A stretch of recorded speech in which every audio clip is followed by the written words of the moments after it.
23절, 22절, 23절 말씀 우리가 다시 한번 읽어보겠습니다. 시작. 이 모든 일들이 일어난 것은 주께서 선지자를 통하여 하신 말씀을 성취하시려는 것이니 말씀하시기를 보아라 처녀가 잉태하여 아들을 낳을 것이며 그 이름을 임마누엘이라 부를 것이다 하셨으니 이 이름을 번역하면 하나님께서 우리와 함께 계신다라는 뜻이다. 자, 22절에 말씀한 선지자가 누굴까요?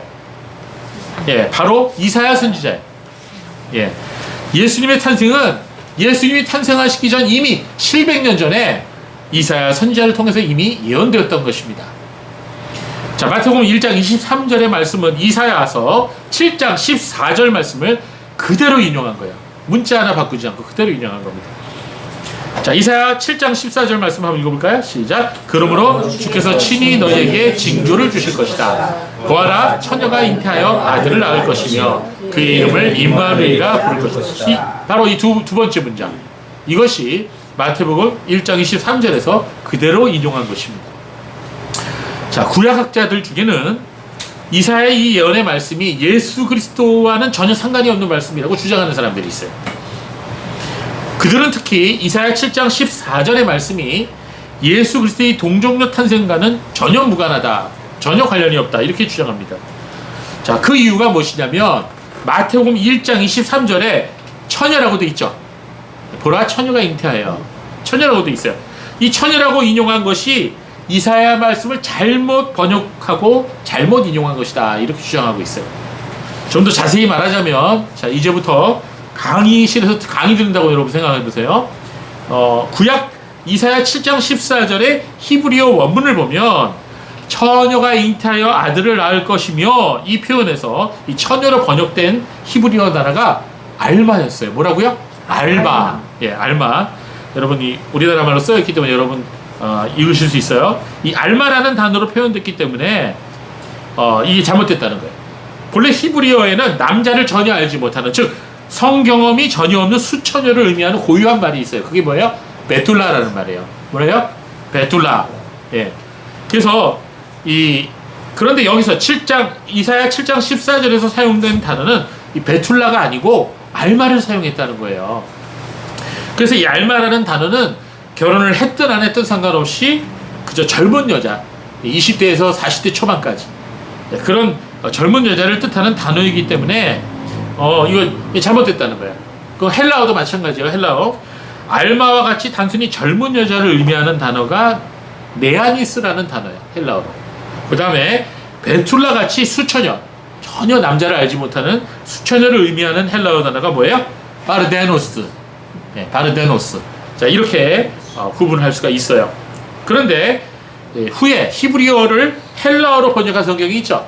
우리 예전에 배웠죠? 웨스터민스터 신앙고백 공부할 때 뭐죠? 70인역. 예, 셉투아진타. 예, 여러분 기억하시죠? 그 70인역에서 이사야 7장 14절을 번역하면서 이 알마라는 단어를 뭐라고 번역했어요? 헬라어로? 예, 네아니스, 즉 젊은 여자라고 번역하지 않고 바르데노스, 즉 처녀로 번역해버린 거예요.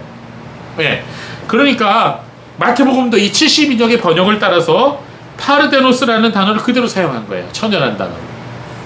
그래서 구약학자들 중에서 많은 사람들이 지금까지 말씀드린 이유를 때문에 그 이유를 들어서 70인역과 마태복음 1장 23절이 젊은 여자로 번역해야 할 히브리어 알마를 수처녀라는 뜻인 파르데노스로 잘못 번역했다고 주장하는 거예요. 따라서 그런 주장을 하는 사람들은 이사야 7장 14절의 말씀은 예수 그리스도의 동정녀 탄생을 예언한 말씀과는 아무런 연관성이 없다, 이렇게 주장하고 있는 것입니다. 자, 이 논쟁을 뭐라 그러냐? 알마 논쟁이다, 이렇게 말해요. 처녀 논쟁이다, 이렇게 말합니다. 자, 그래서 이 유튜브를 보면은 이렇게 주장하는 그 유튜브가 실제로 있어요. 그래서 이사야 7장 14절은 구약학자들 사이에서 알마 논쟁으로 아주 유명한 구절인데요. 그러나 우리가 자세히 들여다보면 그렇지가 않아요. 이 알마라고 하는 히브리어 단어는 사전적으로는 젊은 여자를 가리키지만 구약에서 사용된 여러 곳에서 결혼하지 아니한 여자를 가리키는 곳이 적지 않습니다. 자, 예를 들어볼까요? 네, 창세기 24장 43절 우리 함께 읽어볼까요? 시작. 내가 이 운물 곁에 서 있다가 젊은 여자가 물을 길러 오거든 내가 그에게 청하기를 너는 물동이의 물을 내게 조금 마시게 하라 하여. 자, 이 본문의 전후 문맥이 무엇인지 여러분 성경을 좀 많이 읽으신 분은 금방 아실 거예요. 이게 누가 한 말이에요? 아브라함의 종이 한 말이죠. 예, 자기 주인의 아들 이삭의 신부감을 찾으러 간 거예요. 그렇죠? 가갖고 기도한 거예요. 하나님께. 예, 그래서 이렇게 기도 응답이 된 거죠. 그러니까 실제로 기도한 대로 조금 있으니까 이 젊은 여자, 처녀가 와갖고 물을 길러 와갖고 물을 먹인 거예요. 자, 여기서 바로 이 젊은 여자를 뭐라고 표현했어요? 히브리어로 베툴라라고 사용하지 않고 알마라고 사용했어요. 알마. 본문을 보면 하알마, 하는 정관사예요. 하알마라고 이렇게 표현을 했다는 거예요. 이 젊은 여자는 누굴 얘기하죠? 이삭의 아내가 될 리브가를 말하는 거예요. 자, 또 있어요. 출애굽기 2장 8절 말씀 읽어볼까요? 시작. 바로의 딸이 그에게 이르되 가라 하매 그 소녀가 가서 그 아기의 어머니를 불러오니. 자, 이 문맥도 여러분이 기억하실 겁니다. 자, 모세의 어머니가 갈대 상자를 만들어 갖고 아기 모세를 끼워보냈죠. 더 이상 키우지 못해서. 누가 발견했어요? 바로의 딸 공주가 발견했죠. 그래서 그 모세의 누나 미리암이 졸졸졸졸 따라가서 어떻게 되나 지켜보다가 딱 그 타이밍에 맞춰 갖고는 바로의 딸에게, 공주에게 가서 제가 이 아기에게 젖 먹일 유모를 구해올까요? 그래 놓고 지 엄마를 데리고 왔어요. 그렇죠? 아, 참 똑똑해요, 미리암이. 자, 미리암이잖아요. 예, 예. 그래서 이 소녀를 여기서 히브리어로 마찬가지로 베툴라를 사용하지 않고 뭘 사용했어요? 알마를 사용했다는 거예요. 알마.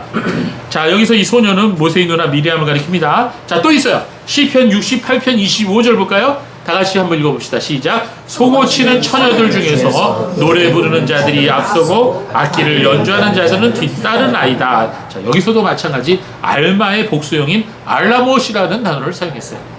예. 자, 이것만이 아니에요. 더 있어요. 더. 자, 이처럼 이런 예를 통해서 알 수 있는 사실은 구약에서 이 알마라는 단어가 언제나 젊은 여자를 의미하는 것이 아니라 문맥에 따라서는 결혼하지 않은 수처녀, 즉 동정녀를 의미하는 때도 있었다라는 것을 우리가 알 수가 있어요. 알마는 일반적으로 젊은 여자를 뜻하지만 구약 성경에 기술된 용례를 자세히 살펴보면 이 처녀를 뜻하는 경우도 많이 있다는 것입니다. 그러므로 이사야 7장 14절에 이 알마를 셉타진타에서, 즉 70인형에서 파르데노스로 번역한 것은 충분히 가능하다는 거예요. 그러므로 70인형의 번역은 오역이 아니에요. 또한 마태가 이사야 7장 14절을 인용하고 그걸 할 때 처녀를 뜻하는 파르데노스를 사용한 것도 전후의 문맥을 살펴봤을 때 정확한 것이며 이는 동정녀를 의미하는 것이 확실한 것인 것입니다. 이해가 되십니까? 예. 자, 마태복음과 똑같이 누가복음도 마리아가 동정녀 상태에서 예수님을 잉태하게 되었음을 기록하고 있죠.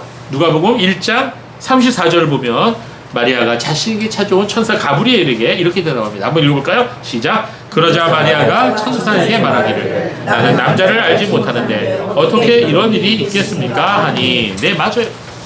자, 그래서 우리가 지난주에도 우리 동정녀 탄생에 대한 그 내용을 우리가 살펴봤는데 오늘 우리가 이 본문을 통해서 우리가 다시 한번 자세히 살펴보았습니다.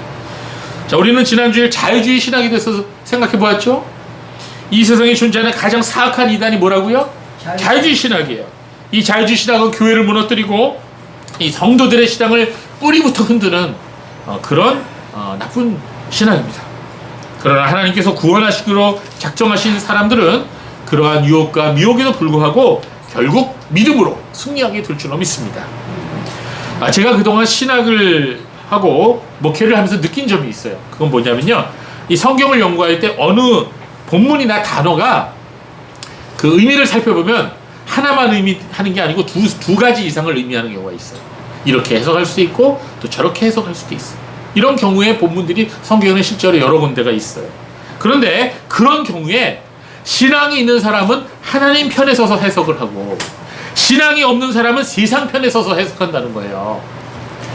앞에서 살펴보았던 이 알마 논쟁도 똑같은 겁니다. 그렇죠? 네. 이 자유주의 신학자들은 어떻게 해서든지 기독교의 근본 교리를 허물려고 애를 써요.